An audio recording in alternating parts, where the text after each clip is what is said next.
to play on the highest level, and this is, of course, this is Champions League now, and also we want to win the title. I know it's not easy. ऐसा क्या ही change हो गया है Barcelona में कि हम champions league जीत जाएंगे इस बार? प्रॉब्लम्स तो वही की वही सेम है, अभी भी फाइनेंशियल इश्यूज है, प्लेयर अभी भी हम रजिस्टर नहीं कर पा रहे और अभी भी हम मोंजुइक में ही खेलेंगे।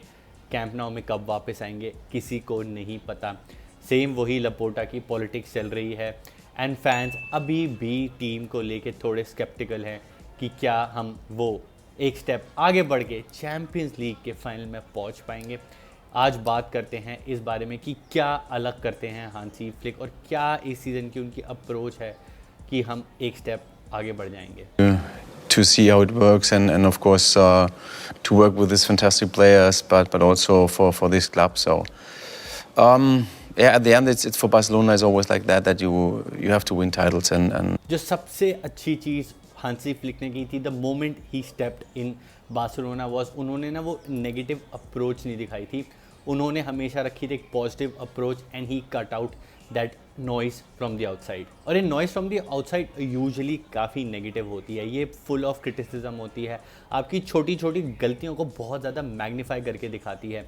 वी ऑल नो कि हमारी ऑफ द फील्ड कितनी सारी प्रॉब्लम्स है, वही 1:1, वही स्टेडियम ना रेडी होना, वही झूठ बोलना लपोटा का, ये सारी मिक्सचर हम एज फैंस डेली बेसिस पे नोटिस करते हैं। And as Barca fans there is a new drama every day.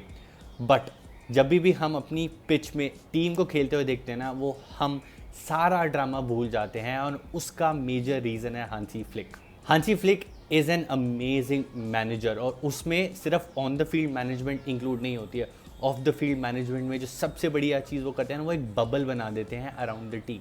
तो ये जो बबल है ना, ये जो आउटसाइड नॉइज़ है उसको वो कट कर देता है, क्योंकि जो ऑन द फील्ड एंटिक्स होते हैं वो बड़े अलग होते हैं जो ऑफ द फील्ड होते हैं, एक दूसरे से ज़रूर ये इंटरलिंक्ड है।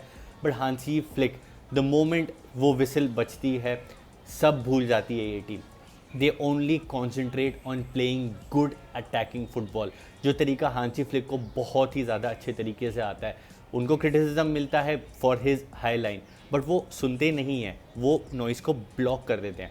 उनको क्रिटिसिज्म मिलता है कि हमारी जो डेप्थ है वो अच्छी नहीं है, we need to buy players, but वो क्या करते हैं, वो अभी भी यंग प्लेयर्स को प्रमोट करने में बिलीव करते हैं जो ला मासिया से आते हैं। तो one secret weapon that Hansi Flick has is अपनी ये जो क्रिटिसिज्म की इतनी बौछार हो जाती है as a Barcelona fan, and imagine करो वो जो कोच को फील करना होता होगा, वो उसको बड़े आराम से ब्लॉक कर देते हैं because he believes in himself and in this team. We want to give the players maybe more options, also the team more options, but also it's really good to also to speak with Bojan and Deco about the next years. It's not only about 1 year or the next year. And उन्होंने ये criticism block किया and इस चक्कर में हमारी एक काफ़ी अच्छी स्क्वाड डेप्थ बन गई है। पहले लास्ट सीज़न हमने देखा था कि हम फुल बैक्स में शॉट पड़ रहे थे, हमारे पास एक लेफ्ट विंगर नहीं था। We went into market and हमने थोड़ी बहुत शॉपिंग करी।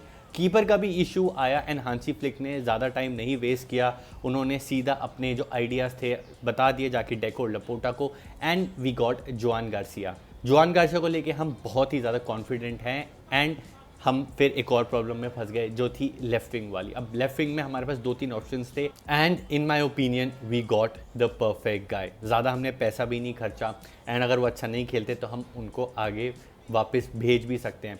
बट अभी भी प्रॉब्लम्स एग्जिस्ट करती थी। लास्ट सीज़न अगर आपको याद हो हम चैम्पियंस लीग से क्यों बाहर हुए थे, बिकॉज हमारे पास बैकअप्स नहीं थे फुल बैक्स में, ना राइट बैक में ना लेफ्ट बैक पे। तो हांसी फ्लिक ने क्या किया, being that smart intelligent coach that he is, उन्होंने एरिक गार्सिया, एक जो हमारे स्क्वाड प्लेयर थे, कभी सेंटर बैक खेले तो कभी डीएम खेले, उनको उन्होंने राइट बैक पोजीशन पे डाल दिया and he performed his heart out in that position. तो rather than going to the market understanding our financial situation, उन्होंने हमारे ही टीम से एक प्लेयर को एक बैकअप राइट बैक बना दिया एंड जहाँ जहाँ जूल्स कुंडे अवेलेबल नहीं होंगे या जहाँ कुंडे को रेस्ट करना होगा, we can all trust Eric Garcia in that position. And same situation हुई हमारे लेफ्ट बैक को लेके। किसी तरह हमने जेरार्ड मार्टिन से काम ज़रूर निकाला, बट फ्लिक ने क्या किया जो लास्ट सीज़न किया था। हमारे पास डीएम के इशू था, तो उन्होंने कसाडो और बर्नाल को प्रमोट करके एक फर्स्ट टीम प्लेयर बना दिया, and same he is doing this time. Left back में इशू था, ग्रिमाल्डो, वैंडरसन, काफ़ी सारे नाम आ रहे थे कि इन प्लेयर्स को हम खरीद सकते हैं, but what did Hansi Flick do? आप में और हांसी फ्लिक में सिर्फ यही फ़र्क है, हम फैंस में ना बड़ा इम्पेशंस होता है और हमारे पास चीज़ों की क्लैरिटी नहीं होती। हांसी फ्लिक ने instead of spending that money ले आए वो जॉफ्रे टॉरेंट को, और अभी तक जितना भी मैंने जॉफ्रे टॉरेंट को देखा है, he has impressed me a lot. अगर आप मेरे को ट्रस्ट नहीं करते या अपने आप को ट्रस्ट नहीं करते, definitely trust Hansi flick on that. That's why he is getting that money, that's why he is in that position. Never doubt Hansi Flick. And एक और चीज़ करी उन्होंने, जहाँ पे हमारे पास एक सरप्लस हो चुका है लेफ्ट बैक में, क्योंकि जेरार्ड मार्टिन भी लेफ्ट बैक है, उन्होंने ये चीज़ देखी कि उनके पास एक्सप्लोसिवनेस नहीं है, तो उन्होंने जेरार्ड मार्टिन को क्या किया, सेंटर बैक पोजीशन पे खिला दिया।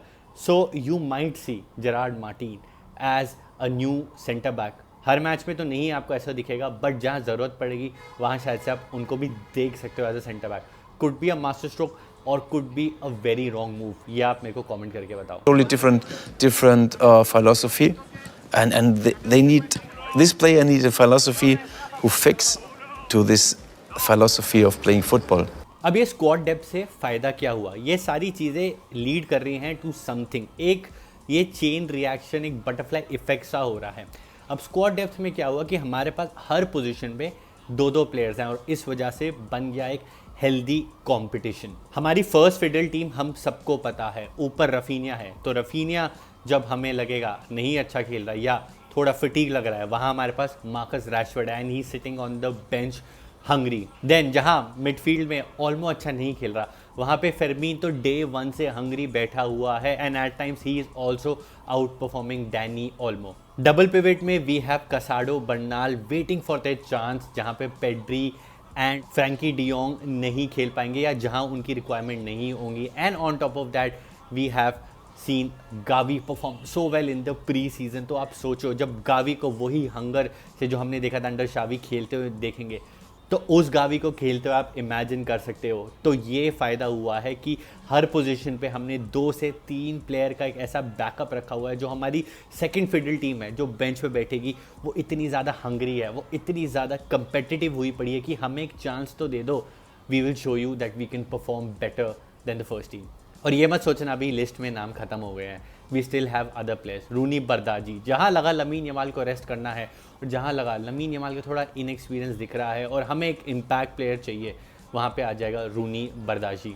And same goes in the centre back situation. अभी तो यही सोचा जा रहा है कि इनिगो मार्टिनेस एंड पाउ कुबार्सी विल स्टार्ट, एंड जहाँ पे हमें लगेगा कि यार इनएक्सपीरियंस दिख रहा है पाउ कुबार्सी का, we will have Christensen. And जहाँ हमें लगेगा कि हमें थोड़ा रेस्ट करना है इनिगो मार्टिनेस को, वी हैव आराउखो।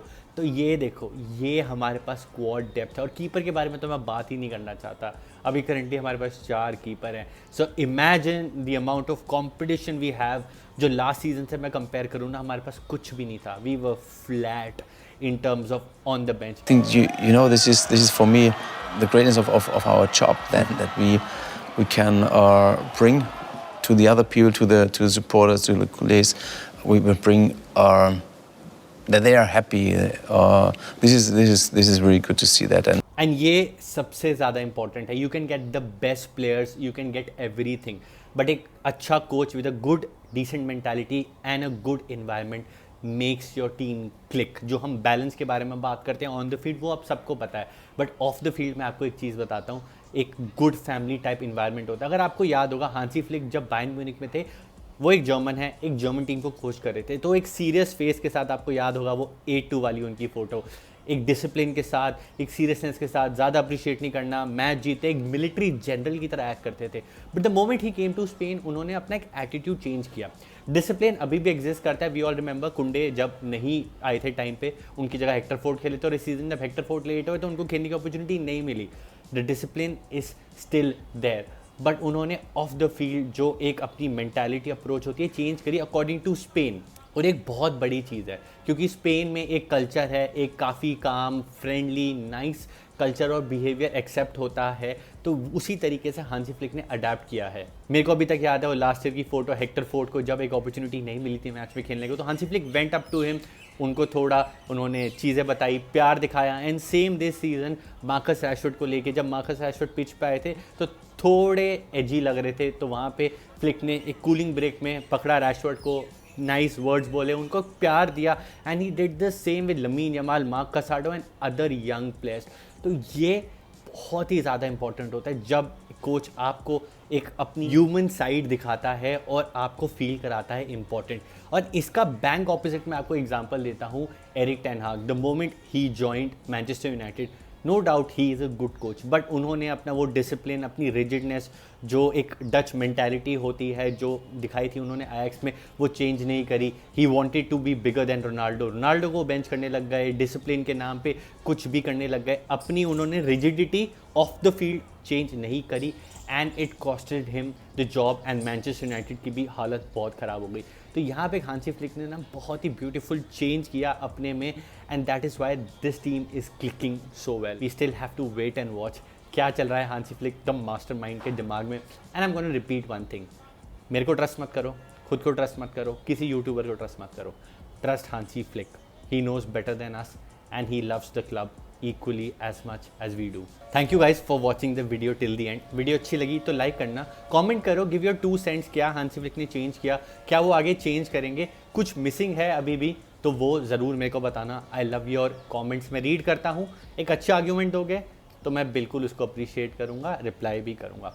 जाने से पहले ये 2 वीडियोज़ हैं, इनको देख लेना। See you in the next one. विस्का बारसा सेम्परा। I am very close to 15,000। 12,000 पहले कराओ, फिर 15,000 करवा देना।